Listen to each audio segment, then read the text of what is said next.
Boa noite. Bem-vindos a mais um workshop promovido pela Trendmar. Este é mais uma das já habituais quintas-feiras em que tentamos apresentar um tema ou convidar um orador para vir falar de temas interessantes, que nós achamos interessantes, ligados à náutica.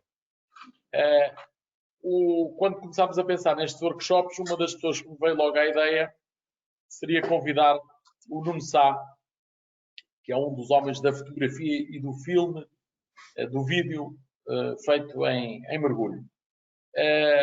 O Nuno era conhecido aqui em Portugal de uma comunidade muito específica, mas não era conhecido na comunidade do mergulho, ou na comunidade náutica, e recentemente, em 2019, com um conjunto de programas que se chamavam, salvo erro, 6 episódios chamados Mar, a Última Fronteira, em que o Nuno fez um conjunto de programas a falar sobre spots de mergulho em Portugal continental e Açores e também Madeira. E o programa, para quem viu, achou fantástico, na generalidade, todas as pessoas com quem falei. Nós aqui no nosso núcleo duro também ficámos fascinados e ficámos cheios de vontade de conhecer o Nuno. Não sabíamos quem era e depois, claro que como Portugal é um país muito pequeno, há sempre alguém que conhece alguém e eu descobri que temos um ou dois amigos em comum e consegui chegar aqui à fala com o Nuno Sá e pronto, aqui estamos para vir falar de mergulho, de conservação da natureza e de fotografia e vídeo subaquático. Então, o Nuno já está aí a aparecer na câmara, penso que já estão a ver o Nuno, e se calhar começávamos com aquele pequenino vídeo sobre o Mar, a Última Fronteira. Estás aí, Ricardo? Primeiro está o Nuno. Nuno, boa noite. Boa noite, obrigado, Fernando, pelo convite. Vamos ver se isto funciona. 18 meses de rodagem. Milhares de milhas náuticas percorridas. A maior produção sobre o mar de Portugal alguma vez realizada.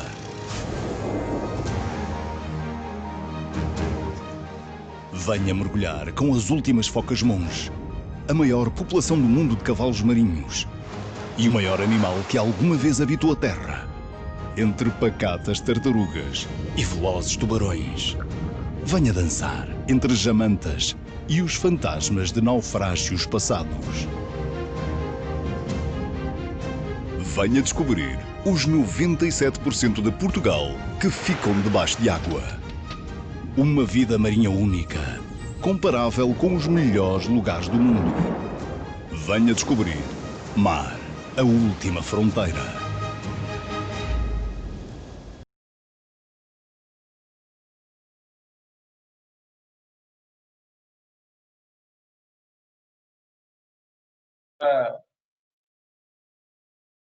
Esta apresentação, só a apresentação já mexe comigo e penso com muitas das pessoas que estão a ver. Bom, eu vou começar por perguntar quem é que é o Nuno Sá. Nós temos o apelido em comum, mas nem sequer nos conhecemos, nunca estivemos juntos e não somos familiares. Quem é o Nuno? Nuno, como é? Quantos anos é que tu tens? Tenho 41 anos e nasci no Canadá, nas terras frias do Canadá, e porque os meus pais tinham emigrado para lá e voltei para Portugal com 10 ou 11 anos e depois tenho andado um bocadinho por Portugal inteiro, cheguei a viver 10 anos nos Açores, vivi nas Caldas da Rainha, hoje em dia vivo aqui perto do Paraíso, ao pé da Praia do Magoito, no concelho de Sintra, e pronto, e tenho andado um bocadinho com o sabor do vento em termos de carreira e de planeamento de percurso de vida e tenho usufruído. Tu tens um percurso engraçado e isto também tem a ver com algumas pessoas que nós entrevistámos antes que numa determinada fase da vida mudaram um bocado o percurso, fizeram ali uma inflexão mais para um lado. Estou-me a lembrar, por exemplo, da Gabriela e do próprio Hélio Carapulo, que foram pessoas que entrevistámos recentemente, e tu tiveste aí também uma mudança significativa, não foi? Portanto, tu fizeste direito na Católica e depois começaste a motivar mais por outras áreas, não é? E acabaste por enverdar por aqui. Sim, estou só a ver se consigo pôr isto de uma maneira que eu os veja. Bring forward. Era bocado. Bom, é indiferente.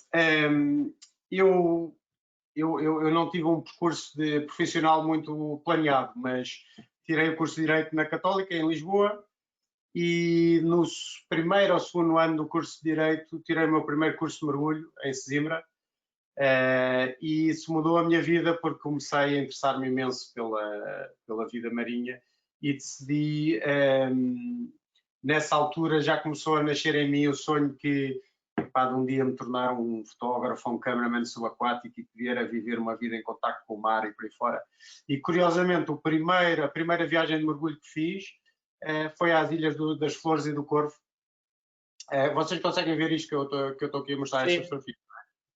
Pronto, é impossível uma pessoa não se apaixonar por aquelas ilhas, acho eu, pela paisagem, pelas pessoas e pelo sossego e tudo mais. E então, eu quando finalmente cheguei ao final do curso de Direito, decidi mudar-me para os Açores. Achei que as Flores e o Corvo se calhar eram um bocadinho pequenino, vindo diretamente de Lisboa, e então escolhi a ilha de São Miguel e fui viver para São Miguel. E eu acho que é daquelas coisas que nós temos que aproveitar as oportunidades que a vida nos dá e eu realmente parece-me que os astros se alinharam para eu mudar de vida, porque mal cheguei lá aos Açores, arranjei logo um trabalho a trabalhar numa empresa de observação de cetáceos, a ver as minhas primeiras baleias e golfinhos, e comecei também a trabalhar num centro de mergulho.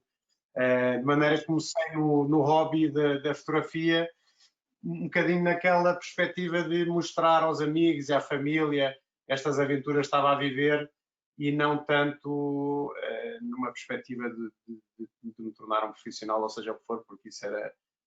confesso que tinha esse sonho, mas não era sequer um objetivo que eu estava sequer a tentar atingir. Ia tirando umas fotografias no barco, comprei uma camarazinha baratuxa e comecei a ter os meus primeiros encontros com cetáceos e por aí fora e depois também comecei-me a perceber de uma coisa que na altura era bastante desconhecida, é que os Açores realmente é um sítio único a nível mundial, é as Galápagos do Atlântico, e tinha-se encontros diários com tartarugas. Em termos de tartarugas, por exemplo, nos Açores nós temos 5 das 7 espécies que existem a nível mundial de tartarugas marinhas, encontramos nos Açores. Estas aqui, que é a tartaruga careta, encontramos, eu tenho dias de ver 20 ou 30 tartarugas, de maneira que vemos muito mesmo. E depois começar a ter os meus primeiros contactos com as grandes baleias, quer dizer, que ninguém fica indiferente, não é? Estamos a falar do maior predador do planeta, que é o cachalote, que é o símbolo turístico dos Açores. É o que nós mais vemos em termos de baleias nos Açores ao longo do ano. E temos realmente, os Açores é um dos 3 melhores sítios do mundo para ver cachalotes. Desculpa interromper-te, eu penso que as pessoas não têm noção disso que tu acabaste de dizer, que é que os Açores é um dos 3 sítios do mundo para ver cachalotes e a importância dos Açores no panorama do mergulho internacional. Portanto, de facto, é como estás a dizer, não é? Sim, para terem uma ideia, os Açores têm cerca de 1/3 de todas as espécies de baleias e golfinhos que existem a nível mundial, já foram registados nos Açores.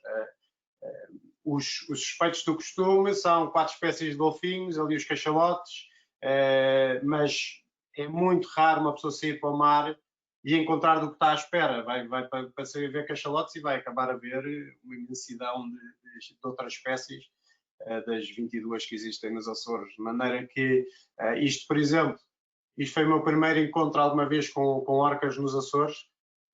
Nesta altura foi curioso porque eu tinha acabado comecei a publicar uns livros, uns postais e umas coisas turísticas e já tinha ali o sonho de um dia me tornar mais concreto, de um dia me tornar fotógrafo a tempo inteiro e comprei um motor em segunda mão de 20 cavalos para um barco semi-rígido que um grande amigo meu lá tinha, de 4,5 metros, podre de velho, tinha para aí mais de 20 anos, um Bombardier com mais de 20 anos, e comprei o motor a meias com ele para metermos o barco dentro de água para poder sair para o mar para tirar fotografias para mim, para conseguir tirar boas fotografias, para me poder aproximar bem dos animais, e pedi uma licença ao governo regional e isto foi o primeiro dia que eu saí para o mar com o meu barco, foi este, e foi a primeira vez que eu tinha visto orcas na minha vida, e arrependi-me imensamente de me ter metido dentro de água com elas, porque quando meti dentro de água elas vieram direitas a mim, foi um comportamento completamente diferente de qualquer outro tipo de cetáceo, porque estamos a falar do topo da cadeia alimentar nos oceanos.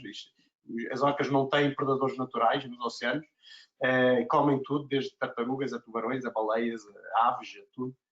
E arrependi-me só pelo facto de não ter tido tempo de ir ao telemóvel fazer um Google rápido, as orcas atacam mergulhadores ou não, pá, porque se eu tivesse feito, estava muito mais descontraído, porque de facto nunca houve um ataque, hoje sei que nunca houve um ataque de orcas a nível mundial a um ser humano, em estado selvagem, em cativeiro acontece muito porque ficam malucas, não é?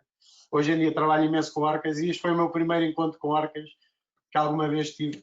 E foi um momento importante para mim porque foi um bocadinho o nascer do sonho, porque na altura li um artigo no Jornal Açoriano Oriental, que é o principal jornal dos Açores, que dizia que esta fotografia que está aqui, que é de um fotógrafo australiano chamado Wade Hughes, tinha sido premiada num concurso que era o Wildlife Photographer of the Year e que era o maior concurso a nível mundial de fotografia de natureza. E então, eu que nunca tinha participado num concurso na vida, resolvi concorrer e fui premiado com esta fotografia dessas mesmas orcas.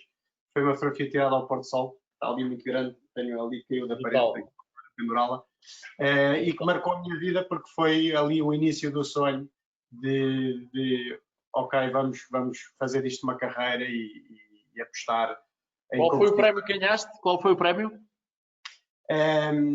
Esta imagem foi... o concurso chama-se Wildlife Photography of the Year e é o maior concurso a nível mundial de fotografia de natureza. É sediado em Londres. Esta imagem foi premiada na categoria de Animals and Their Environment e foi highly commended. Eu não sabia que nunca nenhum português tinha sido premiado neste concurso e na altura isto apareceu bastante nas notícias e por aí fora e deu-me alguma visibilidade e eu achei, epá, se queres concretizar o teu sonho tem que ser agora, quer dizer, as pessoas estão a falar de ti, querem publicar livros, isto, aquilo, se não o fizer agora provavelmente o sonho passa ao lado e vou continuar nesta vida que estava a gostar imenso e acho que foram um dos dias mais felizes da minha vida ainda hoje, foi aquela vida relaxada de ir para o mar todos os dias, ver baleias e por aí fora. Mas tomei essa decisão de desistir do resto e dedicar-me à fotografia de natureza. E daí veio ir descobrindo histórias nos Açores. Isto, por exemplo, são baleias de bossas. Todas as primaveras, nesta altura do ano, temos baleias de bossas nos Açores. E, aliás, ainda há 2 ou 3 dias viram-nas na Ilha do Pico. Isto ali ao fundo da Ilha do Faial. Elas às vezes estão tão perto da costa que as pessoas chegam de carro. Isto é difícil de imaginar para quem vive aqui no continente. Mas já havia acontecer as baleias de bossas estarem a 10 ou 20 metros da costa e a saltar e a dar ao rabo e tudo mais. E as pessoas a chegarem de carro para vir ver as baleias bossas da costa, que é uma coisa incrível. E nós, nesta altura do ano, temos praticamente todos os maiores animais do planeta e que alguma vez existiram no planeta chegam às águas dos Açores. Esta é a espécie que nós vemos mais, que é a baleia comum, que é a segunda maior do mundo, chega a ter mais de 20 metros de comprimento. Vêm-se alimentar das águas ricas em nutrientes.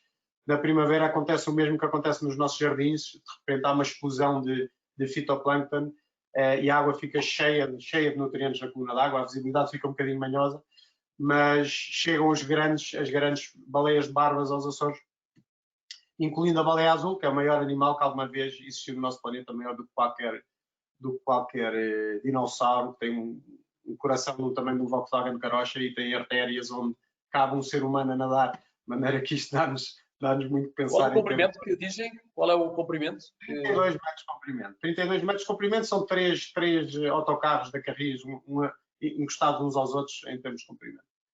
De maneira que é um submarino nuclear, basicamente, a passar por nós. E depois comecei a tentar investigar histórias, a tentar criar uma rede de contactos nos Açores que me iam, desde pescadores a vigias dos cetáceos, a mergulhadores e por aí fora, e comecei a passar por estas experiências incríveis. Isto, por exemplo, é na Ilha de Santa Maria. Na altura era praticamente desconhecido a Baixa do Ambrósio, que é um sítio onde se pode estar com... Eu já estive com 46 jamantas assim à minha volta, aqui não terão muito menos do que isso, e que são super curiosas e vêm ter connosco, e os mergulhadores às vezes até se agarram a elas e nadam com elas e tudo. São mais frequentes numa altura do ano? Ou... Isto acontece, nós basicamente temos ali 2 ou 3 períodos nos Açores. Há esta coisa que acontece na primavera, a água ainda está fria. Depois, a corrente do Golfo vem um bocadinho mais para norte, ali a partir de 15 de julho. E é aí que nós temos as espécies tropicais, temos as mantas, as jamantas, os tubarões-baleia, os golfinhos pintados, essa pesquisa mais de águas quentes chega a partir de 15 de julho até ali final de outubro. E depois começam a acontecer as tempestades de inverno que voltam a misturar a água toda e a temperatura desce e as espécies tropicais vão-se embora e a visibilidade começa a ficar um bocadinho pior outra vez. De maneira que para mim, isto por exemplo é a manta birostris, é a maior espécie de manta a nível mundial, pode ter 7 metros de largura. Também se vê bastante na Ilha de Santa Maria, que foi onde esta fotografia foi tirada. De maneira que isto foi o meu primeiro encontro com uma manta birostris, penso que foi a primeira fotografia que alguma vez tirei. De maneira que fui passando por estas experiências. E então, esta foi provavelmente a fotografia na minha vida que mais me marcou, porque disse-me imenso sobre a importância da fotografia na conservação, na divulgação e por aí fora. Eu, na altura, comecei a ouvir falar que os pescadores do atum andavam a encontrar muitos pintados. E perguntava aos pescadores o que eram os pintados e ninguém me sabia dizer o que eram pintados. Diziam que encontravam uma mancha enorme, cheia de pintas nas costas, e quando aparecia essa mancha, começavam a pescar atum como se não houvesse amanhã. Eles chegavam a pescar 7.000 quilos de atum debaixo de um tubarão-baleia em meia hora. E eu andei com os pescadores de São Miguel a tentar encontrá-los, nunca encontrei nenhum. Até que um dia recebi um telefonema de quem se viria a tornar um grande amigo, que eu não conhecia de todo, que chamava-se Paulo Reis, e estava a abrir um centro de mergulho na Ilha de Santa Maria, e que me disse que há um mês que andava a ver tubarões-baleia todos os dias na Ilha de Santa Maria. O tubarão-baleia é o maior peixe do mundo. Estamos a falar de um colosso dos oceanos. Estamos a falar de um peixe com 12 metros de comprimento. E uma pessoa pensar que estes pescadores do atum viam estes tubarões-baleia há mais de 30 anos. É uma coisa incrível que andavam a pescar nestes tubarões-baleia há mais de 30 anos e nós não fazíamos ideia que existia em Portugal e que Portugal é o único sítio da Europa com uma agregação do maior peixe do mundo. E então no dia a seguir meti-me num avião e fui para Santa Maria e saímos para o mar e chegámos ao pé de um barco de pesca do atum. Ele estava a pescar e gritou pintado, pintado, pintado. Nós pedimos para eu entrar dentro da água e eu mergulhei e o tubarão-baleia estava a passar por baixo do barco de pesca. Mergulhei em apneia, parei a aguentar a respiração e ele veio direito a mim, parou à minha frente, de boca aberta, assim, exatamente. Isto foi a primeira fotografia que alguma vez tirei a um tubarão-baleia. Ele ficou de boca aberta, eu fiquei de boca aberta para ele, consegui tirar esta fotografia e isto conta um bocadinho de tudo, é ver-se os atuns à volta dele e aquele barco de pesca lá em cima. E isto acabou por, para mim, ser aquele sinal que devia abdicar tudo e dedicar-me à fotografia de natureza, mas devia fazê-lo em Portugal, porque se nós temos histórias como o maior peixe do mundo em Portugal por contar, quer dizer que há uma imensidão de outras histórias por contar também. Isto é para terem uma noção de escala do tamanho dos tubarões-baleia que estamos a falar. São todos animais entre 10 e 12 metros de comprimento, mais comprido que um autocarro de Carris. São colossos dos oceanos. E curiosamente, isto foi em agosto, setembro, ali em outubro, novembro, um dia estava... isto entretanto deu asa à minha primeira colaboração com a revista National Geographic Portugal, que acabou por ser uma colaboração muito importante para me dar credibilidade e força para abdicar tudo o resto e tomar essa decisão de acabar de dedicar-me à fotografia de natureza. E passado 2 ou 3 meses eu estava a fotografar baleias aqui, eu vivia nestas casas que se vêem aqui no horizonte, que é a Lagoa, isto foi na Ilha de São Miguel, e estavam estas baleias de barbas a alimentar-se à superfície e punham assim a boca meia de fora. Isto que nós vemos aqui são as barbas delas e é assim que elas filtram a água. E elas basicamente estão-se a alimentar de plâncton. E vi as baleias e de repente no meio das baleias vi uma barbatana dorsal, talvez deste tamanho, parecia ser de um tubarão, mas teria que ser um tubarão muito grande e era castanho. E meti-me dentro da água e o que eu encontrei foi isto. Era um tubarão frade, estamos a falar do segundo maior tubarão do mundo, Este tinha talvez 6 metros de comprimento, eles podem ser bastante maiores. E que também é uma espécie filtradora. E eu, curiosamente, 2 ou 3 meses antes, talvez 2 meses antes, tinha sido contratado por um projeto muito grande chamado Wild Wonders of Europe e mandaram-me para a Escócia para ir fotografar estes tubarões e vi imensos, chegava a ver 15 por dia e nunca conseguia a fotografia dele de boca aberta à minha frente. E o único tubarão que alguma vez tinha sido registado nos Açores, o tubarão frado, era a primeira vez que havia um registro fotográfico de um tubarão frado nos Açores. Este tubarão esteve comigo mais de 1 hora e andou à minha volta e eu consegui tirar todas as fotografias em todos os ângulos possíveis e imaginários e consegui tirar as fotografias que não consegui tirar na Escócia. E de maneira que isto foi aquele ponto que ficou decidido. Pronto, vou-me dedicar à fotografia de natureza e vou-me dedicar a dar a conhecer aos portugueses a vida natural de Portugal. E começou nos Açores e depois passei para Madeira e Continente e por aí fora.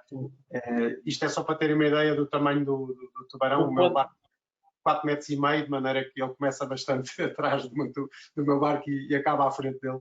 Não é? Que era um tubarão. Quando tu apanhas um episódio destes, esqueces que estás lá embaixo.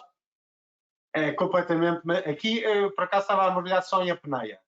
Mas foi uma experiência incrível, porque eu nem tinha que nadar atrás dele, porque ele vinha ter comigo, dava voltas, vinha. Curiosamente, o skipper do barco também se atirou para dentro d'água, que era o meu amigo, o Rui Soares, atirou-se para dentro d'água e quando o viu a vir direto a ele, boca aberta, volta para dentro do barco, que achou que ainda dava uma trinca. Mas estes tubarões são completamente inofensivos, têm uns dentículos deste tamanho. São filtradores, como são filtradoras as baleias também. Daqui a um bocado já te vou perguntar assim, grandes sustos que apanhaste. Sustos, nunca apanhei grandes sustos na minha vida debaixo de água. Fora de água, alguns. Debaixo de água, eu não me lembro de nenhum. Eu, sinceramente, acho que não me lembro de nenhum susto. Nos últimos anos tenho trabalhado imenso muito com baleias, com orcas, com tubarões, com praticamente todas as espécies dos tubarões maiores, trabalho com elas e acho que nunca tive um susto.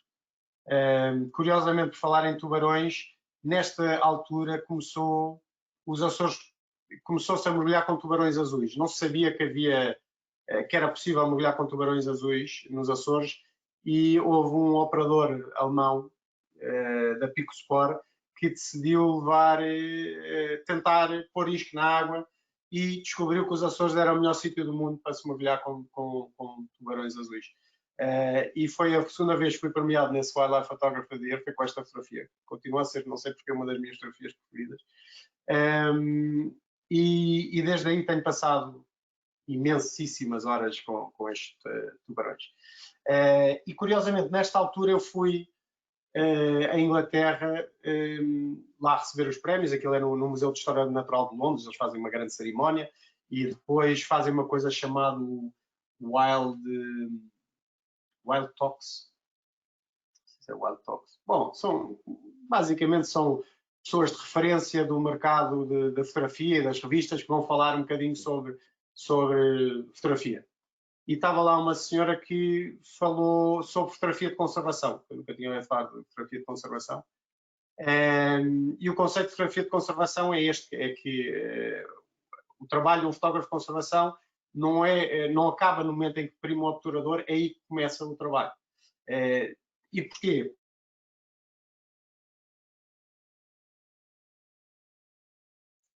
Ficaste sem som, Nuno.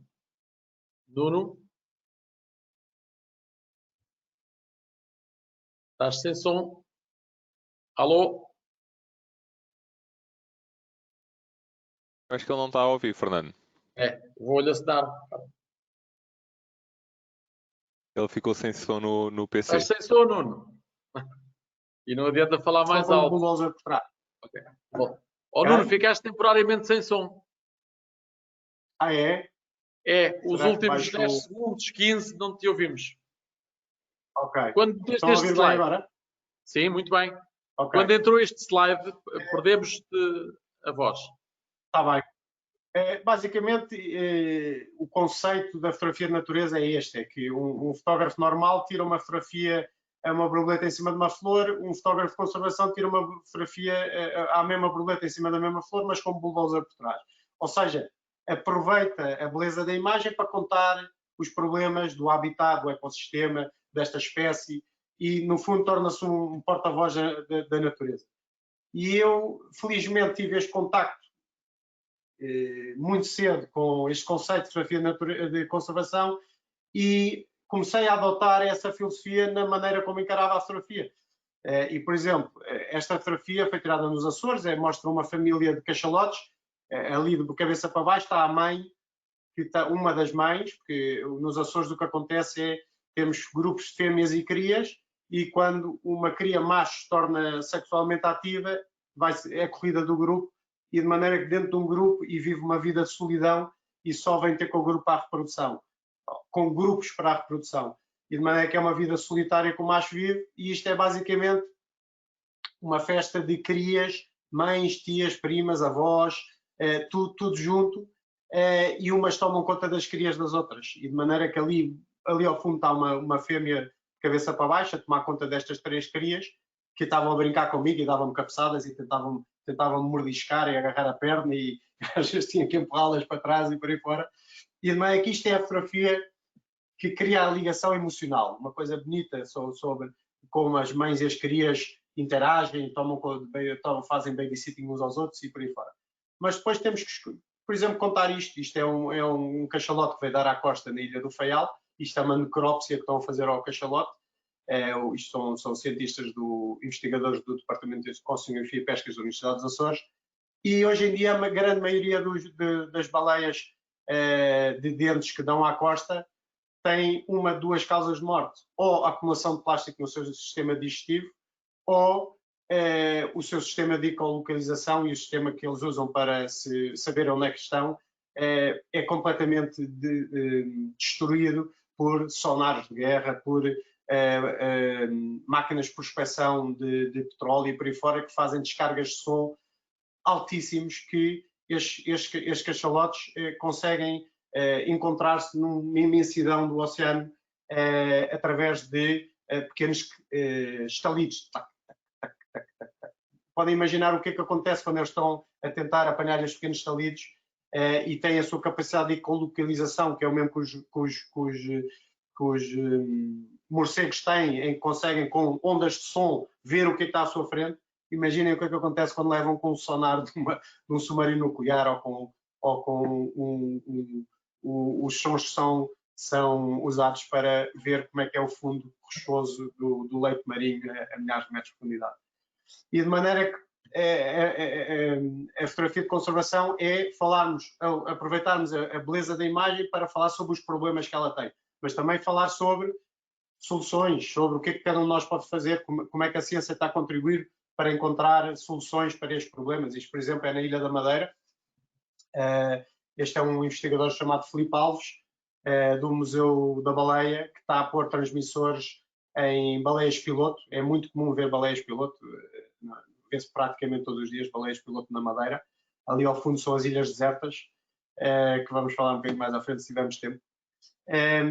E eu também comecei a fazer parte deste projeto, que é o Archive, que basicamente é um sítio onde qualquer pessoa pode ir ver fotografias, vídeos, textos sobre as cerca de 15 mil espécies que fazem parte das espécies em perigo da Red List da IUCN.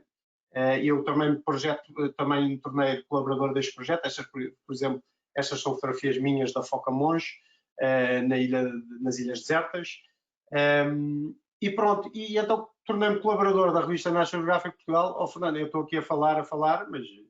Epá, Nuno, deixa-te ir. Enquanto não mandarem calar, eu continuo a falar. Deixa-te ir, Nuno, deixa-te ir. Eu estou a adorar. Penso que as pessoas também, porque o número de pessoas que estão a assistir continua a crescer. Portanto, deixa-te ir. Pronto, eu comecei então esta colaboração com a revista National Geographic Portugal porque era a única revista que nos dava ali umas 8 ou 10 páginas que nos permitisse contar uma história inteira sobre conservação, sobre o estado da população, sobre o habitat, sobre a perca de habitat e por aí fora. E então, uma das histórias mais interessantes que fiz para eles foi com os tubarões azuis, estávamos a falar há bocadinho. Isto foi a primeira fotografia que alguma vez tirei um tubarão azul e para mim o tubarão azul hoje em dia trabalho imenso com tubarões nas Bahamas, desde o Pacífico a todo lado. E o tubarão azul, para mim, é um dos tubarões mais bonitos que existem a nível global. Parece quase é tão elegante e tem umas asas, parece um avião de caça. É mesmo um tubarão extremamente elegante. E também fiz um artigo para a National Geographic portuguesa sobre este tubarão. Quando as pessoas pensam no tubarão, pensam nisto. É esta coisa que lhes vem à cabeça. Levámos todos uma lavagem ao cérebro tão grande dos Jaws e daquelas produções de Hollywood, e do Megalodon e do Sharknado e desses disparates todos que se fazem em Hollywood, que é isto que nós pensamos quando pensamos no tubarão. Isto é um tubarão azul. Eu, para conseguir tirar esta fotografia, tive de estar com uma sardinha presa a uma linha à frente da minha câmara e puxar quando eu vinha morder a sardinha para conseguir tirar esta fotografia. É uma espécie completamente inofensiva e eu queria mostrar o que é uma fotografia do que transmite o que nos vem no nosso subconsciente em relação ao tubarão em si. Isto é um tubarão azul no seu lugar. E foram tiradas no mesmo dia, no mesmo sítio. E estamos a falar de um predador oceânico que tem a capacidade de detectar presas a quilómetros de distância, que é responsável por retirar tudo o que é peixes mortos, peixes feridos, controlar estoques de populações em mar alto, e que é um animal extremamente elegante e para mim um dos tubarões mais bonitos que existe. Portanto, é basicamente falar um bocadinho sobre a biologia deles. Estes pontinhos que vocês veem ao longo do nariz dos tubarões são uma coisa chamada ampolas Lorenzini. Eles têm um sexto sentido, conseguem ver às escuras ou na escuridão total, conseguem detectar pequenas diferenças de temperatura ou de pressão e basicamente conseguem detectar, por exemplo, o batimento cardíaco de um peixe debaixo da areia. De maneira que falar sobre isto tudo, sobre a ciência, sobre a beleza do animal, sobre as suas capacidades, as suas características anatómicas, mas, por exemplo, falar sobre isto isto é uma coisa que muitas pessoas não se apercebem quando veem estes animais. Por exemplo, se olharmos para esta fotografia, o tubarão é branco na barriga. Olhamos para esta fotografia, ele é escuro na cabeça, na parte de cima. Nós pensarmos em praticamente todos os peixes que nós encontramos, peixes e mesmo mamíferos que nós encontramos em alto mar, todos partilham desta mesma característica. Isto tem a ver com é um tipo de mimetismo oceânico, ou seja, eles se passam por baixo de uma presa, eles querem passar despercebidos na escuridão da água que está por baixo deles. Se passam por cima da presa, querem se passar despercebidos com o céu claro que está por cima dele. É por isso que a maior parte tudo o que é grandes migrantes atlânticos têm a barriga branca e são escuros nas costas, é para passarem despercebidos. E depois falar um bocado sobre os problemas. Os tubarões hoje em dia são as baleias dos anos 80. Calcula-se que nós pesquemos entre 100 a 200 milhões de tubarões todos os anos por causa do valor das suas barbatanas. Isto é tudo por causa da chamada sopa de barbatana de tubarão.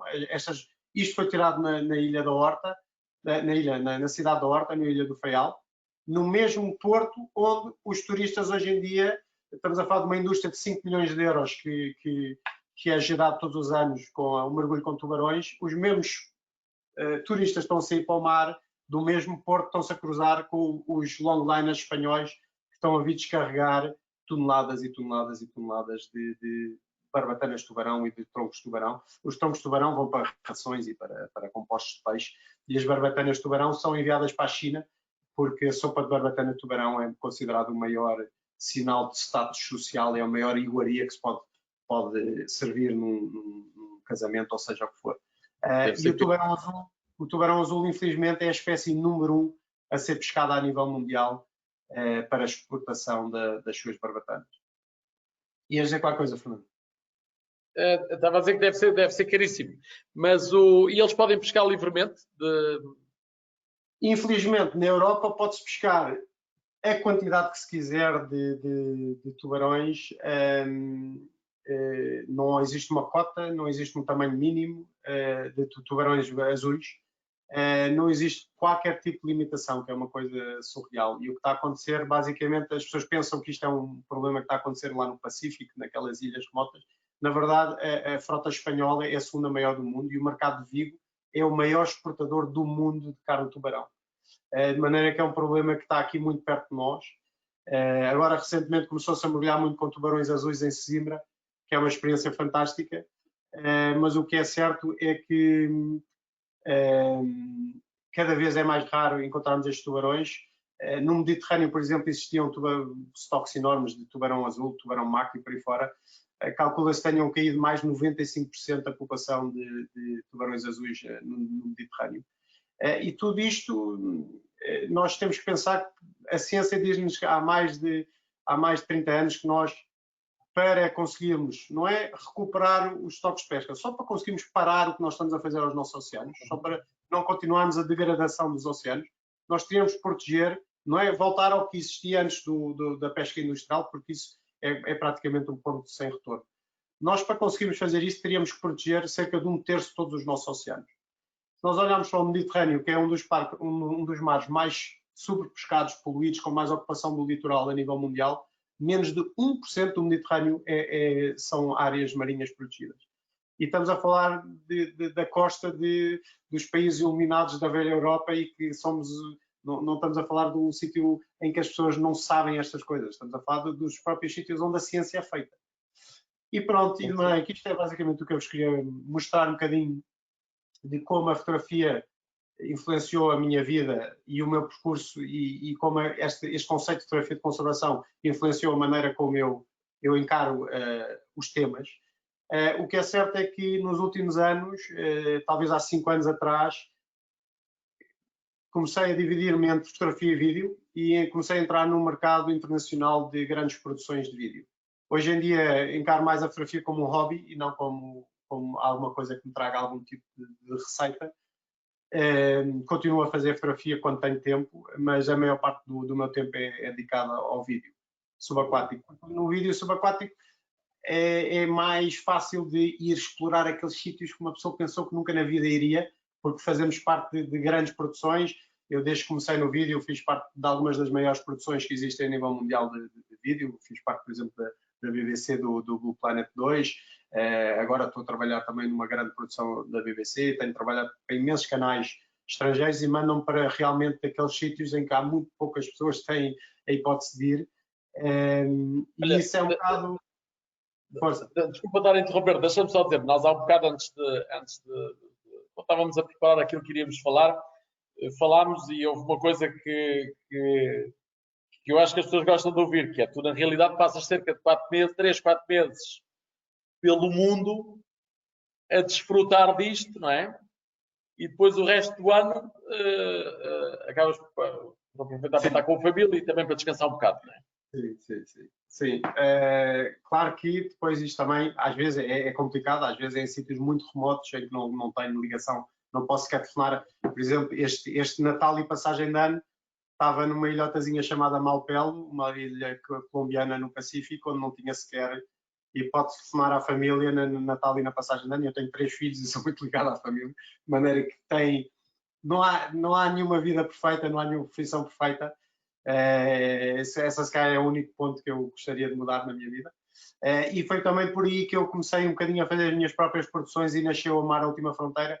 Em primeiro lugar porque achava que os portugueses precisavam de saber destas... todos os anos estas grandes produções vêm aos Açores, são todos os anos as Netflix, o National Geographic, Discovery Channel vêm aos Açores fazer produção. E nós que somos portugueses muitas vezes não sabemos que estas histórias foram filmadas lá. E acho que era preciso mostrar. E depois também para ter uma desculpa para passar mais tempo junto à família, porque é complicado, mas é evidente que é a concretização do meu sonho quando me mandam para muito longe. É pena que não sei se estamos a ser ouvidos por alguns políticos, mas que era bom que as pessoas ligadas ao mar, o Ministro do Mar, etc., tivessem a assistir a isto para tomarem noção daquilo que temos em mãos e que acabamos por desprezar um pouco. Porque, na generalidade, estamos de costas voltadas para isto. Sim, sem dúvida. Agora temos uma grande sorte, é que temos um novo Ministro do Mar e que é uma pessoa que sabe imenso do mar. É um mergulhador, foi diretor do Departamento de Oceanografia e Pescas da Universidade dos Açores, mas é que estas coisas todas ele já as conhece. Ele está a ser estudado para isto. E de maneira que acho que vamos ter agora uma mudança grande na maneira como vivemos a vida em contacto com o mar, que é como tu dizes, que é de costas voltadas para... É uma relação um bocadinho ou de medo, que existe muito nas ilhas, especialmente, que as pessoas tiveram décadas ou séculos de vida dura ligada ao mar. O mar era aquele sítio que levava homens e de uma vida muito dura. Ou de predação, que é o mar, só... Às vezes vemos os miúdos todos com os olhinhos e caninhas e a apanhar com peixeiros, a apanhar os peixinhos todos na costa, mas esses mesmos miúdos, se lhes deram os óculos para a cara, epá, divertem-se muito mais, e aí é que ficam malucos pelo mar, ficam apaixonados pelo mar quando veem o que está a passar ali por baixo. Não é que é muito fácil passar de uma relação em que olhamos como aquilo, só com uma coisa daqui vou tirar qualquer coisa para mim, para usufruir das coisas, que acho que cada vez mais as pessoas têm mais ligação ao mar, têm mais curiosidade, e eu noto muito isso. Imensas vezes pedem para fazer palestras deste género e por aí fora, escolas e por aí fora, e eu, por exemplo, mostro um tubarão-baleia. Acontece imenso em escolas, mostro um tubarão-baleia e pergunto, alguém sabe o que é isto? Epá, mais de metade dos miúdos sabem o que é um tubarão-baleia. É uma coisa incrível. Sabem que é o maior peixe do mundo e há sempre uns craques lá na fila da frente que sabem tudo, sabem mais do que eu sobre tubarões-baleia. Mas depois, quando perguntamos, e quantos de vocês é que sabiam que existem tubarões-baleia em Portugal? Até ao dia de hoje, nunca houve uma pessoa que perguntasse sobre isso. Em qualquer tipo público. Qualquer tipo público. É uma coisa extraordinária. De maneira que acho que há muito por divulgar e muito por dar a conhecer. Excelente, excelente. Olha, há pouco penso que ias falar assim por destino, sobre destinos remotos, e tínhamos falado de eventualmente mostrares aí um vídeo das orcas e das baleias na caça do arinque.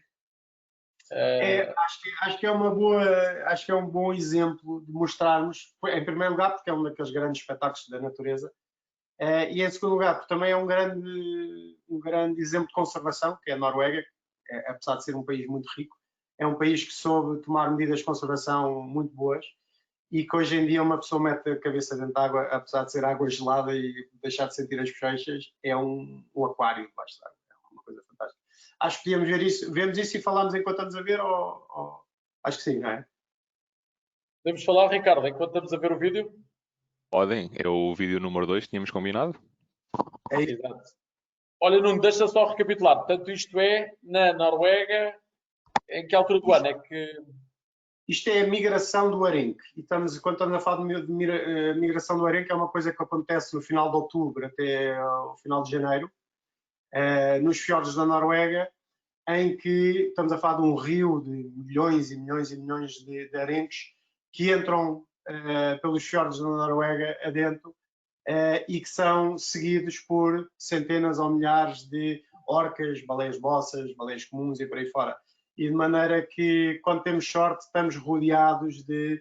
Nós, num dia normal, vínhamos 100, 200, 300 baleias. E, então, e às vezes estamos no meio de uma bola de disco, e esta sequência, parte dela fez parte do episódio de abertura do Planet 2, e é uma das sequências, acabou por me dar uma data de prémios, ganhei um BAFTA e ganhei uma data de prémios por causa de ter feito parte deste Isto episódio. é um dos maiores fenómenos mundiais. É um dos grandes espetáculos de natureza a nível mundial, em termos do que se passa debaixo de água.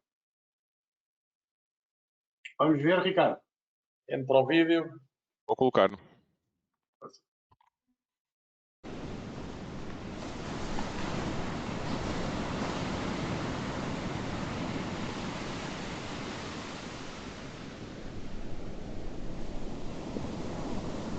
Ricardo, não é este o vídeo, é o outro.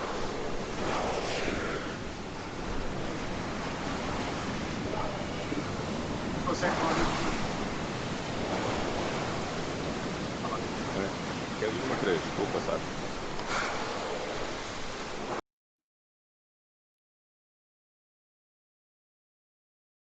Eu não estou a ouvir, Fernando.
Aconteceu qualquer coisa.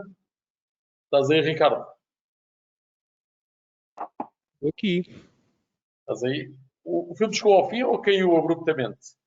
Caiu abruptamente. Não está a correr muito bem. Podemos tentar uma segunda vez, porque o vídeo estava. O vídeo é bem bonito. Querem tentar. Epá, é brutal, é brutal. Então, mas Ele tenta ainda passar, estava ali a assistir, pediu-me para vir ver. tenta pôr lá no meio, se calhar. Lá para o meio. Depois, Devia estar a Deixa-me meio. seguinte, eu há pouco tive que desligar o vosso microfone porque estava a fazer feedback, ou seja, o vosso som fizeste bem, fizeste bem. passava para o vídeo. Vou tentar pôr mais uma vez.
Brutal.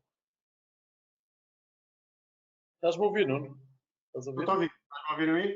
Olha, estou. Brutal. Olha, tu há bocado estavas-me a contar que uma colega tua que estava a mergulhar com vocês e também nas filmagens tinha tido ali um episódio. Foi Exato. neste sítio. Foi naquela bola grande que se via no início. Estávamos lá no meio da bola e aquilo que vocês viam eles a fazer é basicamente eles dão uma cambalhota e batem com a cauda com força no meio do cardume de peixe e depois os que ficam atordoados ou mortos eles apanham-nos um a um e essa parede de peixe veio em nossa direção e depois nós começámos a tentar nadar para sair de lá, mas não conseguíamos porque era uma bola muito grande. E houve uma orca que deu uma barbatanada na minha mergulhadora de segurança, que é portuguesa, que chama-se Marta Vargas, vive lá embaixo no Algarve. E coitada, ela era uma excelente mergulhadora, muito em forma, e levou uma barbatanada, saltou-lhe a barbatana e a bota, e eu estou a filmar, estou fixado naquele ecrãzinho que está ali na câmara, e de meio que não vi nada, e estou sempre focado naquilo, e tive mais de meia hora a filmar, e até que finalmente olhei para o ar, vi que estava a ficar com pouco ar, olhei para ela e vinha ela a nadar com uma bota na mão e só com uma barbatana atrás de mim. E... Som. Ficaste sem som, Nuno. Ai. Estás-me a ouvir, Nuno? Ficaste sem som.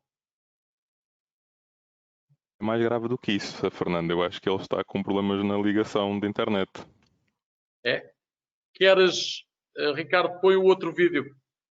Enquanto... já está aí, Nuno. Nuno, estás com algum problema na ligação à internet? Pouca largura de banda? Alguém que está a utilizar a internet? O vizinho, talvez? Supostamente não, porque eu estou no meu escritório e tenho um router só para mim, mas nunca sabe. E então, o que estavas a perguntar, Fernando? Desculpa, não ouvi. Não, estavas a contar a história portanto, desse episódio, não é? E depois já nem sei o que é que te estava a perguntar, mas entretanto estávamos a pensar que se calhar era giro mostrar o outro vídeo aquele que fizemos há bocado sem querer. Podemos estar a ver o vídeo enquanto comentamos ou não, Ricardo? Nuno, desculpa, pela experiência que tivemos há pouco, não é uma boa ideia porque ouvimos o som em feedback, ou seja, o som do vídeo já nos microfones em feedback. Mas tirar o som ao vídeo não dá? Não consigo tirar o som ao vídeo, Nuno. Não tenho essa hipótese, tinha que importar um vídeo sem som. Se puseres nos volumes do vídeo não dá? Não tenho hipótese com isso, não. Ok, está bem. Um bocado limitados nesse aspecto. Mas se calhar contavas a história, Nuno, e depois ele passa ao vídeo, não? Está bem. Isto basicamente aconteceu no dia a seguir a termos filmado essa sequência da BBC, saímos para o mar outra vez. Nós tínhamos um período muito curto de filmagens por dia, porque nesta altura do ano nós estamos 300 km acima do Círculo Polar Ártico, e de maneira que praticamente não existe luz solar, nunca se vê o sol, só se vê assim um género de lusco-fusco durante umas 3 horas por dia, e de maneira que temos um período muito curto para conseguir encontrar as baleias e filmá-las. E também é quando aquilo está muito frio. Nós chegávamos a ter menos 20 graus negativos quando saímos dentro da água. A água estava ali entre os 0 e os 3, 4 graus. E quando saímos para encontrar as baleias, recebemos uma chamada de um barco a dizer que tinham encontrado uma baleia de bossas que estava entrelaçada em cabos. E então fomos filmar, achámos que era uma história interessante de se filmar. Mas mal chegámos lá, via-se que a baleia não conseguia sequer ter o corpo à superfície, estava a ser arrastada para baixo por uma âncora ou qualquer coisa assim, e tinha cabos de pesca por todo o lado. E de maneira que este filme é basicamente... eu depois passei a câmara à mergulhadora de segurança e fui com uma faca e tivemos mais de uma hora a cortar os cabos e a ganhar a confiança dela, porque ela estava um bocadinho desconfiada. E vai-se ver aí no filme que ela tenta-me dar uma barbatanada. E até finalmente temos conseguido soltá-la. E o momento mágico é no fim, porque basicamente ela está solta e vem ter comigo e fica à minha frente metro ou dois de mim e seguiu-me até ao barco. Foi uma história mesmo daquelas free willy, um bocado poética e emocional. Pronto, e se quiserem mostrar, Ricardo, força. Sim, vou avançar. Vou abrir os vossos microfones, tentem baixar se calhar um pouco o vosso volume e pode ser que se consigam falar por cima, mas vou tentar então.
Tiveste de volta deste animal quanto tempo? 1 hora?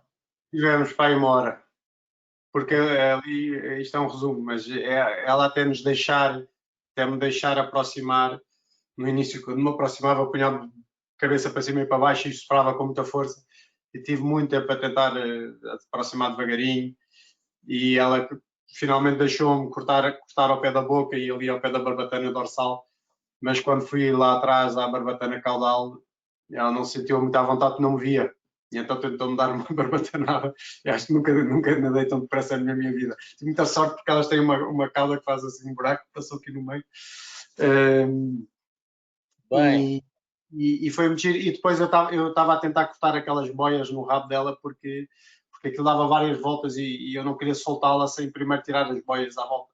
Depois foi muito giro porque depois, entretanto, chegou a Polícia Marítima, a Guarda Coast Guard norueguesa, e eles disseram que eles todos os anos têm muitos casos destes, porque elas não conseguem detectar as redes e com a má visibilidade que há ali. E eles tinham um pau muito grande com umas tesouras na ponta que eles conseguiam ativar e acabaram por conseguir tirar estas boias, mas foi incrível ela solta, depois de eu a soltar, ela ficar quietinha à minha frente, e estamos a falar, uma pessoa nas imagens, aquilo parece grande, mas uma pessoa estar à frente, assim, de um animal com 15 metros é qualquer coisa de extraordinário. Eu calculo, dá para imaginar. Olha, tu aguentas imenso tempo em apneia, portanto, quantos minutos é que tu aguentas lá em baixo? Porque... Não sou apneísta, aguento 2 minutos e pouco, mas há tipos que aguentam muitíssimo mais. Assim, em filmagens, aguento 2 minutos e tal. Eu faço bastante apneia. Na filmagem temos que ser muito adaptar-nos aos diferentes desafios de cada espécie.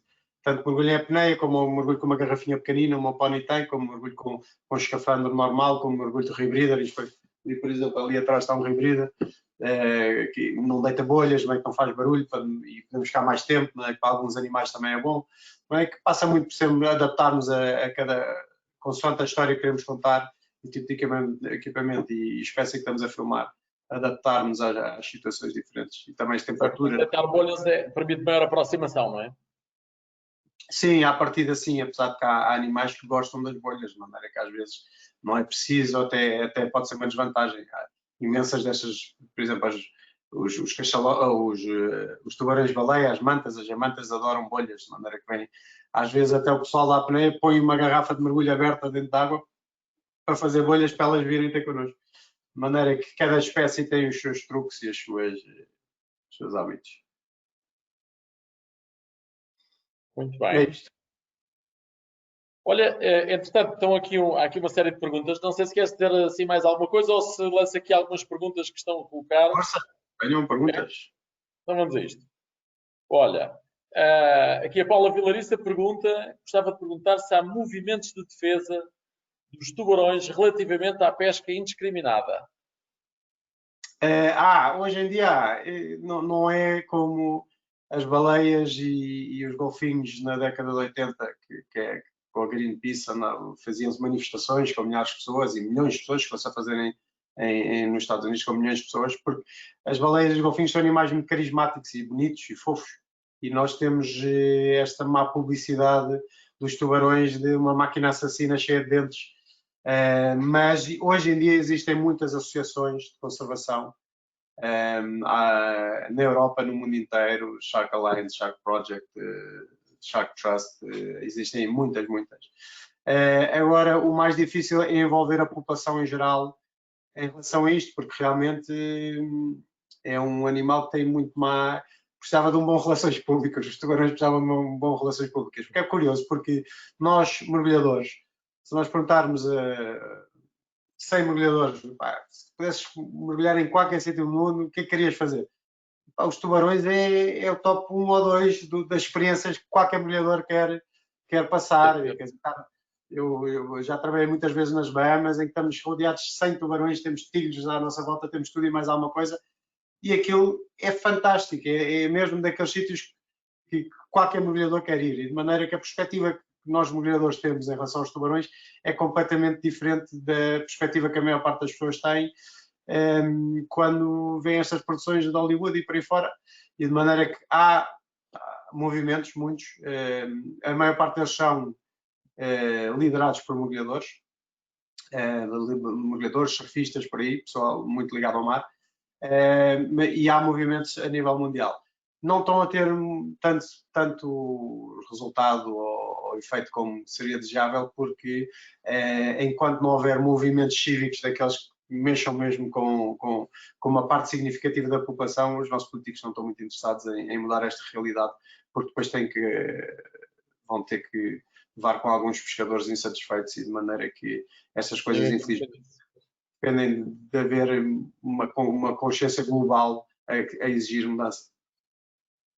Olha, uma Sara Chalante afirma que está para aprovação um decreto-lei que impede o shark finning na Península Ibérica. Não sei se estás a ver. Já foi aprovado há 2 ou 3 anos atrás. Hoje em dia não se pode fazer finning, que não se pode tirar uma coisa que se fazia aqui, que é muito pior ainda do que está a passar agora. O que se fazia muito no mundo inteiro era cortava-se a barbatana do tubarão, e as barbatanas, a dorsal e as peitorais, e a caudal também, e depois deitava-se o tubarão fora, ainda vivo, para dentro da água, e ele morria afogado porque não se conseguia mexer e tinha os órgãos amputados. Estes longliners, estamos a falar de um barquinho pequeno. Os longliners que temos nos Açores são barcos com 15, 20 metros, que talvez 25 no máximo, que largam cerca de 150 a 300 km de linha, e 3 em 3 metros tem um anzol, não é? Estamos a falar de milhares e milhares e milhares e milhares e milhares de anzóis por aí fora. E o problema é que tradicionalmente o que estes barcos se apanhavam eram espadarte. Acontece que o estoque de espadarte, por causa também da sobrepesca, caiu cerca de 90% nas últimas 2 décadas. E não é que o espadarte começou a desaparecer e começaram a aparecer tubarões. Hoje em dia, para cada espadarte que é pescado, morrem 9 tubarões. E ao mesmo tempo que isso aconteceu, a classe média chinesa aumentou brutalmente. E não é que de repente há uma procura muito grande de tubarões e de repente o que se apanhava antigamente de espadarte já não existe, e estão a vir tubarões nos longlines, e de repente há um mercado enorme, uma procura enorme de tubarão. E de maneira que é um problema grave, é um problema muito sério, em que a Europa... E depois temos muitas coisas que nós, por exemplo, todos os dias, ou muitos de nós, comem tubarão sem o saber. Estes tubarões normalmente são usados para pastas de peixe, para surimis, para compostos de peixe, e a maior parte das vezes nem sequer são etiquetados como sendo tubarão. De maneira que depois também há a acumulação de metais pesados em tudo o que é predadores de topo, e de maneira que também estamos a acumular metais pesados por causa disso. De maneira que é uma história complexa, e é uma história que é muito urgente de nos movimentarmos em termos cívicos, de tentar mudar esta realidade, porque é um dos principais problemas que está a acontecer nos oceanos. Infelizmente são muitos, desde poluição por plástico, excesso de pesca, de tudo quanto há ocupação do litoral, aquecimento global, acidificação dos oceanos, o aquecimento dos oceanos, o coral bleaching, que pronto, são tantos, mas este é um dos grandes problemas que está a acontecer nos nossos oceanos. Olha, a Sara afirma também que são pessoas como tu que tornam o trabalho dos malucos dos biólogos marinhos tão fascinante. Depois, é verdade isto. Depois o Luís Ribeiro, que também é mergulhador, dá-te os parabéns, diz que adorou a série Mar Última Fronteira, e que te pede que em breve venha a segunda temporada. Não sei se está prevista ou não a segunda temporada. À partida, se tudo correr bem para o ano, temos mais coisas para mostrar, espero eu. Vamos lá ver. Ok. Bom, o Luís Ribeiro fala também nas dentadas do peixe-porco, que esperam que já tenha sarado. Eu acho piada porque há várias pessoas a comentar isso. Foi a cena de mais sucesso. Infelizmente, a minha careca ser atacada por peixe-porcos foi a cena de mais sucesso. Olha, há aqui também o Bruno Amaral a mencionar isso, e a minha filha sabe quem tu és por causa das dentadas do peixe-porco. Ela não se esqueceu disso. Foi um momento marcante, e, portanto, as crianças são aqueles que mais depressa percebem os momentos mais marcantes. A Sílvia Jeremias pergunta na costa portuguesa que outras espécies predominam. Espécies de tubarão? Deve ser. De tubarão não há basicamente praticamente mais espécies nenhumas pelágicas. Há o tubarão maco, o rinquim, que se vê relativamente pouco, é uma espécie um bocadinho mais agressiva, um bocadinho mais temperamental. E depois há tubarões de fundo, por exemplo, em Cascais é o melhor sítio de Portugal para se ver os tubarões pata roxa, que são aqueles tubarões muito giros, assim, talvez deste tamanho, com pintas, e que põem os ovos. Os ovos são umas bolsazinhas que eles depositam no leito marinho e que depois ficam para aí um ano em desenvolvimento. O embrião fica em desenvolvimento até eclodir e sair um tubarão pata roxa independente e já um pequeno predador. E que eu me lembro assim de tubarões são provavelmente na costa portuguesa. E o Sesimbra hoje em dia é um sítio excelente para mergulhar com tubarões azuis. É uma pena que não seja mais divulgado e mais dinamizado. Nos Açores, o mergulho com tubarões azuis traz gente de todo o mundo. Estamos a falar de uma indústria de 5 milhões de euros por ano, de maneira que é muito bom e é muito importante que o ecoturismo balanceie os benefícios económicos de não tirarmos recursos marinhos do mar. É muito importante isso. Quando é muito fácil, mais fácil para um político decidir, ok, vamos parar de pescar tubarões, se ele vir, o ecoturismo está a dar muito mais dinheiro. Estes tubarões que são apanhados nos Açores são vendidos em média a 20 cêntimos o quilo. 20 cêntimos o quilo. Um tubarão azul que é visto num barco hoje em dia, é muito difícil ver os tubarões azuis nos Açores. Em 2010 ou 2011 foi quando começámos com o mergulho com tubarões azuis lá, e de maneira que há 10 anos atrás nós víamos 15 tubarões azuis num mergulho normal e rapidamente eles apareciam. Hoje em dia, às vezes, temos uma taxa de sucesso de 50%, em 50% dos mergulhos não os vermos. E para aparecer um ou dois tubarões. Normalmente, quando isso acontece, há uma fila de barcos à espera uns dos outros para ver aquele tubarão. Cada pessoa está a pagar 80 euros para mergulhar com aquele tubarão. Vêm 10 pessoas por barco. Estamos a falar de uma indústria que um tubarão vivo são tubarões milionários. Alguns deles, porque são vistos durante dias e dias. Alguns deles têm alcunhas, porque ficam por ali, porque vão apanhando um bocadinho de comida. Eu já comecei a falar, já nem sei onde é que ia. Mas basicamente é muito importante que o ecoturismo seja uma fonte de rendimento importante e isso torna muito mais fácil conservar. Se houver conservação, se a conservação é mais benéfica para a sociedade e é sempre mais sustentável. O ecoturismo é uma coisa que dura para o resto da vida, não é? A pesca, a partir do momento que tiramos uma coisa do mar, acabou. E de maneira que é muito mais fácil transitar e na conservação das baleias e golfinhos foi a mesma coisa, quando abolimos a caça à baleia nos Açores. Hoje em dia, a indústria de whale watching é uma indústria de dezenas de milhões de euros nos Açores, e de maneira que dá muito mais dinheiro a observar as baleias do que matá-las. Olha, o Nuno Castro pergunta o que é que os mergulhadores recreativos e fotógrafos subaquáticos amadores podem fazer para contribuir para a conservação da vida marinha. Eu acho que passa muito por isto. Eu acho que a partir do momento que nós partilhamos o que nós fazemos, seja com os amigos, seja nas redes sociais, seja no Facebook, seja no Instagram, seja em revistas, seja em jornais, ou seja, por aí acima, se nós tornamos um porta-voz da natureza. Porque não, quando pomos um post de seja que for, que organismo for, antes de pormos esse post, irmos à red list do IUCN e ver como é que está o estado desta população, como é que está o habitat, como é que está o ecossistema. Está em ruptura, em excesso de pesca, que é a maior parte dos animais, infelizmente. E quando pomos o post e quando partilhamos e quando divulgar com uma mensagem de conservação. E de maneira que eu acho que as pessoas mais privilegiadas, numa situação mais privilegiada de o fazer, são, sem dúvida, as pessoas que fazem fotografia e vídeo, porque estão a partilhar um conteúdo interessante. Não é? Se eu escrever só um texto no Facebook, ou seja o que for, a maior parte das pessoas não vão ter interesse em ver.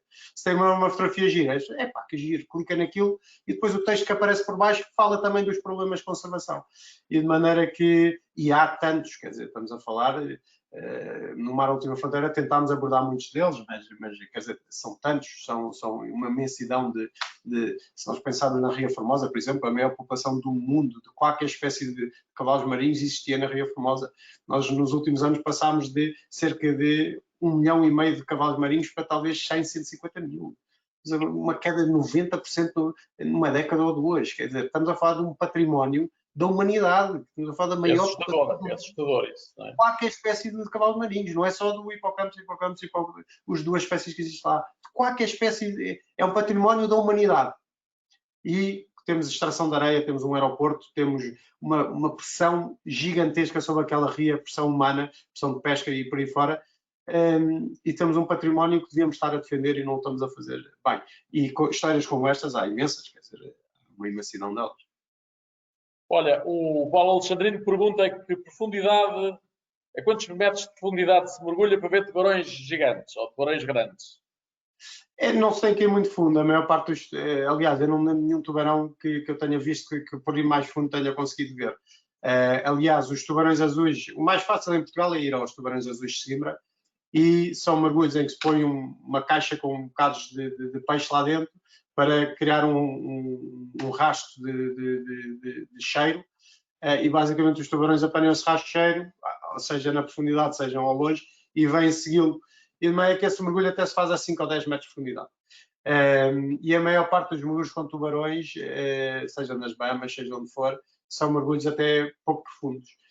Aliás, a espécie que se tem que mergulhar mais fundo, provavelmente em Portugal, é para os tubarões pata roxa, que normalmente estão ali nos 30 metros de profundidade, qualquer coisa assim. E de maneira que eu acho que para qualquer pessoa que goste de tubarões, a primeira recomendação que eu faria era mergulhar com os tubarões azuis de Sesimbra, porque para já são muito pequenos, aquilo parece quase uma zona de reprodução deles, talvez seja. São tubarões, talvez com este tamanho, 1 metro e pouco, e extremamente bonitos e elegantes, mas já com aquela atitude de predador, de maneira que muito inquisitivos e vêm ter connosco e chocam. E de maneira que eu acho que essa experiência é uma das melhores em termos nacionais com tubarões. Aqui o Francisco pergunta porque é que achas que a orca, a que é que atribui o comportamento inofensivo da orca face ao mergulhador? Pois, eu se calhar é um bocado ingênuo da minha parte, mas eu acho que é um sinal de inteligência. Agora, aliás, a orca é um delfinídeo, é um golfinho, e que são conhecidos por serem muito inteligentes. Muitos estudos dizem que são o segundo animal mais inteligente do planeta a seguir a nós. Mas também, se calhar, por causa dessa inteligência, percebem que provavelmente nós não temos grande coisa para se comer, porque eles, quando comem mamíferos, normalmente só comem uma parte dos mamíferos. Especialmente cetáceos, por exemplo, já os vi atacar baleias, vi-os na Argentina atacar baleias francas boreais, e eles atacam-nas e depois só comem a língua, de maneira que com os mamíferos normalmente só comem uma parte. E eu acho que eles olham para nós e veem que não há grande parte para se comer, porque não há nenhuma parte só de gordura que seja fácil de trincar, e que isto é só ossos.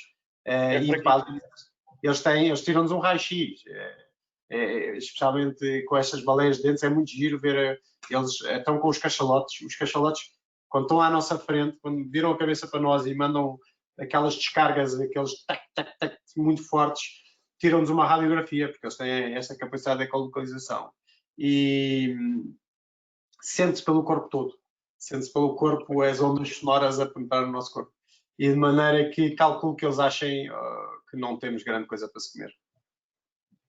Muito bem. Olha, a Catarina Duarte diz que agradece, diz que acha espetacular, há aqui muitas pessoas a elogiarem, e que, no fundo, queríamos todos estar a mergulhar nos Açores neste momento, depois de vermos estes teus filmes, ver-te falar sobre os Açores.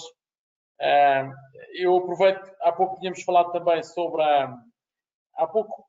esta tarde, os grandes spots de mergulho em Portugal. Tu já falaste aqui, se quisesses sistematizar um bocadinho, há aqui muitos mergulhadores amadores e que gostam de saber que objetivos é que devem ter, onde é que querem ir, não é? Portanto, se pudesses dar aqui uma ajudinha, a malta gostava de seguir as tuas indicações. É assim, eu pronto, não posso deixar de preferir mergulhar nas ilhas do que em Portugal continental. Nas ilhas, Açores de Madeira. e acho que se tivesse de escolher meia dúzia dos melhores spots de Portugal, uma pessoa da bucket list para fazer antes de morrer, diria mergulhar em Santa Maria no Ambrósio e nos Ilhéus das Formigas. São dois sítios incríveis, são reservas marinhas. No Ambrósio é um dos dois melhores sítios a nível mundial para a agregação de diamantas. E os Ilhéus das Formigas são um sítio que é visitado desde o tempo do Cousteau, e todas as grandes expedições oceânicas passaram lá, desde o Príncipe Alberto Mónaco e por aí fora. E hoje em dia está protegido com umas câmaras de filmar, e de meio que não há pesca ilegal. E aquilo tem uma vida... Olha, foi onde os peixes-porcos morderam a careca, claro.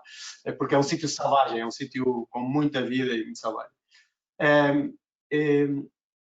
No Pico, iria aos Tubarões Azuis, porque nos Tubarões Azuis em águas cristalinas é outra coisa. E na Madeira, eu acho que os naufrágios do Porto Santo são dos melhores naufrágios a nível europeu e dos melhores que eu já fiz, mesmo incríveis, e com grandes meros lá dentro, rodeados de cardumes. Espero estar lá muito em breve a fazer uns mergulhos, assim que o Covid nos permitir. E a reserva do Garajal, ali mesmo à saída do Funchal, porque é um sítio onde tem meros como muito poucos sítios em Portugal têm, e meros muito amigáveis, e que vem ter um mero é como um cão debaixo de água, quer dizer, vem ter connosco e brinca, interage e por aí fora. E para quem tiver muita sorte, quando tiverem Santa Maria... Som. Ficamos momentaneamente sem som. Som. Faz uns movimentos na câmera, pode ser que te veja. Diz? Não, acho que ele já percebeu. Já?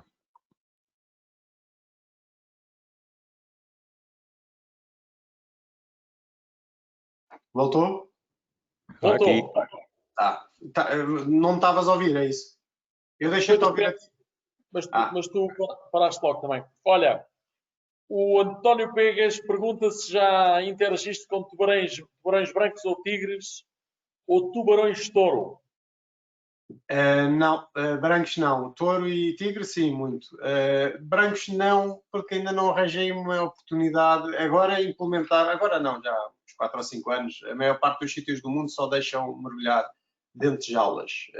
Os melhores sítios do mundo é a África do Sul, o México e a Austrália. E todos têm de se mergulhar dentro de uma jaula. E eu não acredito nisso e acho um disparate. E então, se um dia eu fizer, gostava de ter uma licença especial para fazer fora da jaula, porque as pessoas acham os tubarões brancos muito agressivos e estão muito habituados a ver aquelas imagens de tubarões brancos a atacar as jaulas com mergulhadores. E é evidente que eles fazem isso porque eles estão a ser alimentados com chame que está dentro da jaula. E não é que se a comida está dentro da jaula, eles vão atacar a jaula. Mas das espécies consideradas perigosas para o homem, o único que ainda não mergulhei foi o tubarão branco, e gostava imenso de o fazer, sinceramente. Nunca fui contratado para o fazer. Eu, por alguma razão, acabei por ganhar no mercado de produções de natureza, contratam-me sempre para grandes ou baleias e golfinhos em alto mar, ou tubarões. E têm-me contratado muito para tubarões, mas nunca me contrataram para tubarões brancos, e adorava fazê-lo. E de maneira que esse é um dos poucos que está na minha lista de things to do before I die. Olha, um senhor que nos acompanha da Alemanha, um Nils Pickert, diz que aqui na Alemanha Portugal não aparece no mapa quando se fala de mergulho. Mesmo os Açores e a Madeira não estão muito conhecidos. Não pode ser falta de mar. E pergunta se será só falta de publicidade ou infraestruturas. Eu acho que é assim, o Portugal não é um grande destino internacional de mergulho, porque não tem as condições perfeitas de mergulho como tem alguns outros sítios, onde, por exemplo, o Mar Vermelho está para mergulhar durante o ano inteiro e por aí fora. Agora, eu por exemplo, vou todos os anos à maior feira de náutica do mundo, que é na Alemanha, em Düsseldorf, a BUT, e acho que os Açores, pelo menos, está bastante bem divulgado. E encontro imensos mergulhadores alemães nos Açores. A Madeira, curiosamente, tem ainda melhores condições do que os Açores. Os Açores é mais wild, é mais imprevisível e selvagem. Mas a Madeira tem condições de mergulho muito estáveis. E eu acho que a Madeira é uma grande pena a Madeira não ser... Eu acho que a Madeira precisa de ser mais divulgado e podia ser um grande destino de mergulho a nível mundial, porque a água está... Eles têm talvez 2, 3 meses em que podem entrar umas tempestades, de resto a água está quente, a visibilidade está boa. E têm condições muito boas porque souberam criar áreas marinhas protegidas grandes. O Porto Santo tem uma área marinha protegida muito grande, é um dos meus sítios preferidos para mergulhar em Portugal e eu acho que sim, a Madeira precisava de ser mais divulgado. Sim. Portugal continental não tem condições para ser um grande destino de mergulho, isso não tem. Uma Silvia Jeremias diz que, como professora de artes visuais a lecionar numa escola integrada no projeto Escola Azul, agradece e faz votos de que a preservação dos oceanos continue e que interligue o Estado e as associações que se preocupam. Depois, há aqui várias pessoas que fazem perguntas do ponto de vista de equipamentos. Que equipamentos é que usas para captar estas imagens extraordinárias? E também que filtros é que utilizas? Se queres falar um bocadinho sobre tecnologia? Sim, à vontade. Eu, em termos de vídeo, uso câmaras muito boas, porque para entrar nas produções grandes tem que se ter basicamente o melhor equipamento do mercado. E de maneira que eu uso uma câmara que não é uma câmara que se encontra em lojas, chama-se uma RED, e as REDs são câmaras de cinema e que são usadas em tipo produções de Hollywood e assim, e portanto uso aquela caixa externa para uma câmara RED. Não uso filtros porque a RED filma em RAW e de maneira que não preciso fazer equilíbrios brancos,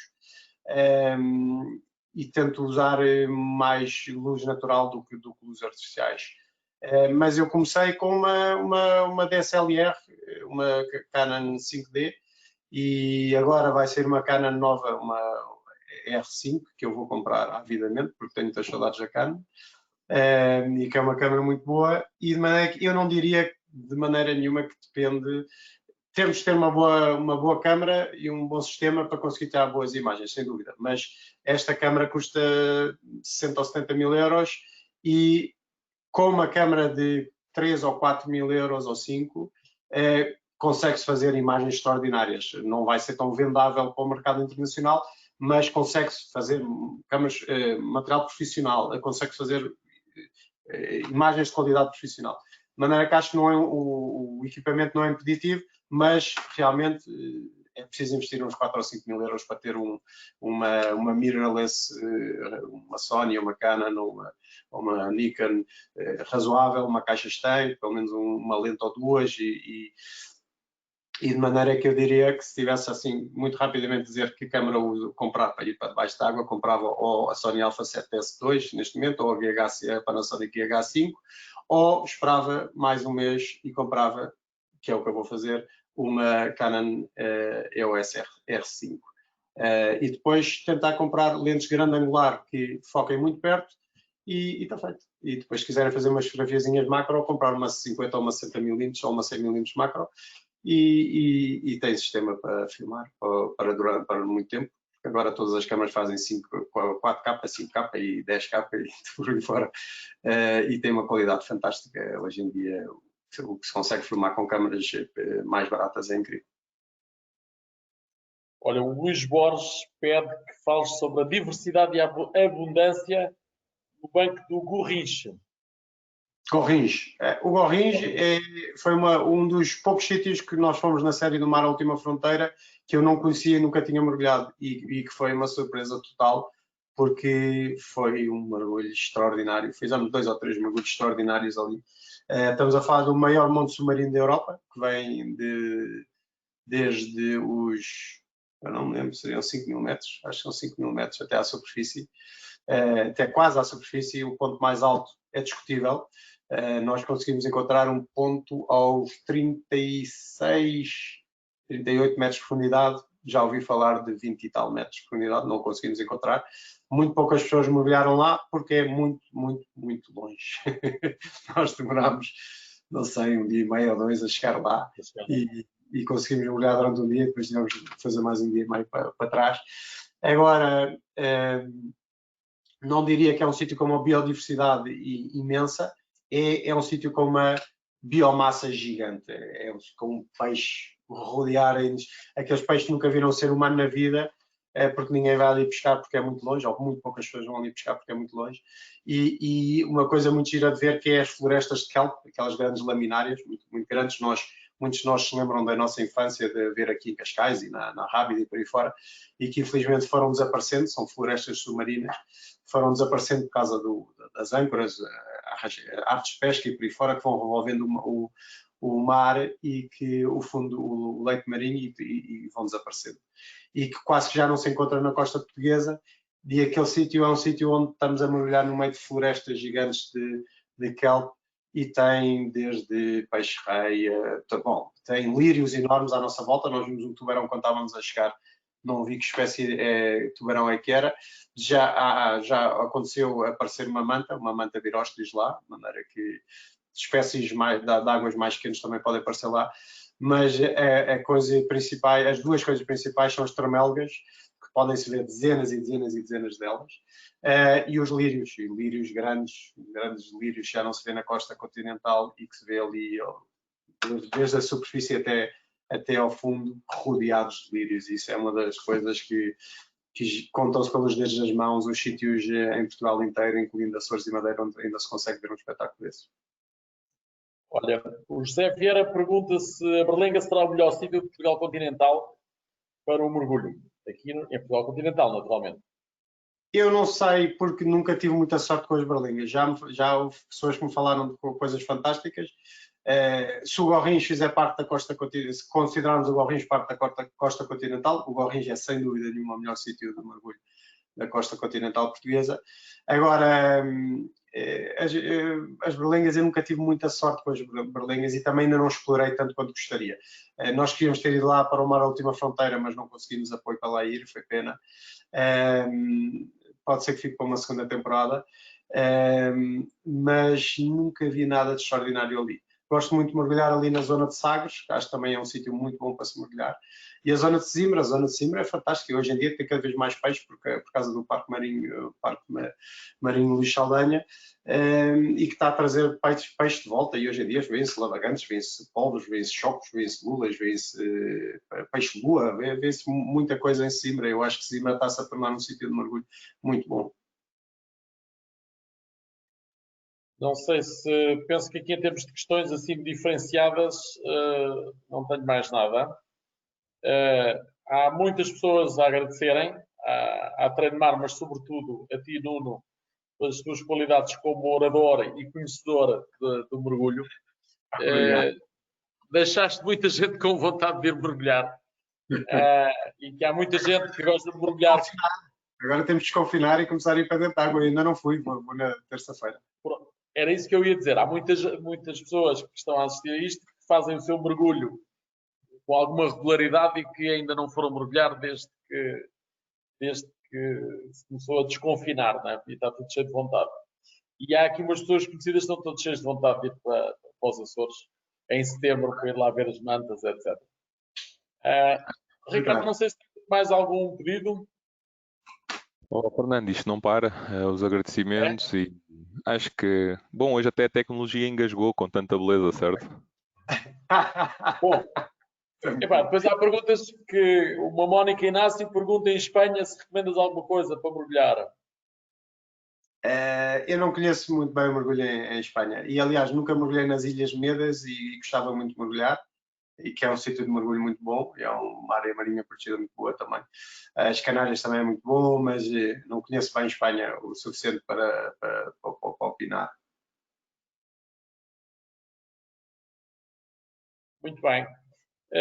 Aqui alguns biólogos marinhos a agradecerem. Também é aqui uma profissão que está relacionada com este mundo, não é? Portanto, muitas pessoas a agradecerem o teu trabalho e o facto de teres tirado este bocadinho para nos mostrares aquilo que sabes e aquilo que é o teu trabalho. Não havendo mais nada, Nuno, resta-me agradecer-te muito. Foste espetacular e fico muito contente por termos mais uma vez conseguido trazer aqui um grande orador.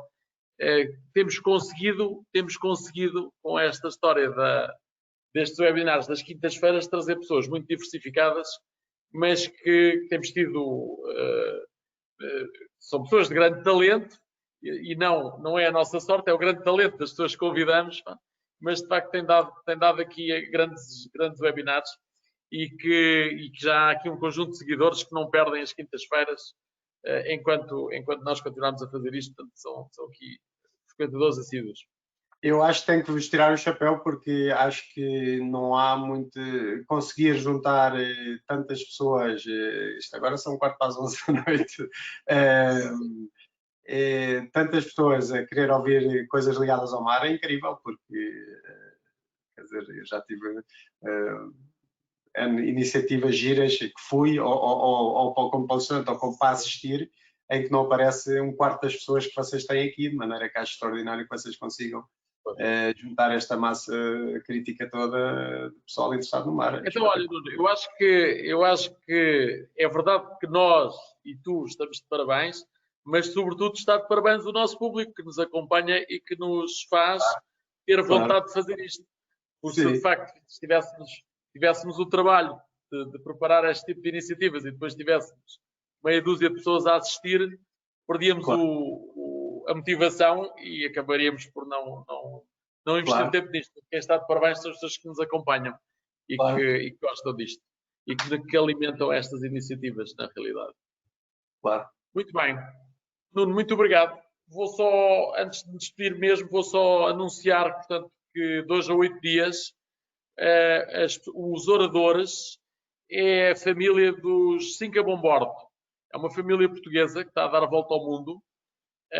Apanharam o Covid e ficaram ali retidos na Colômbia.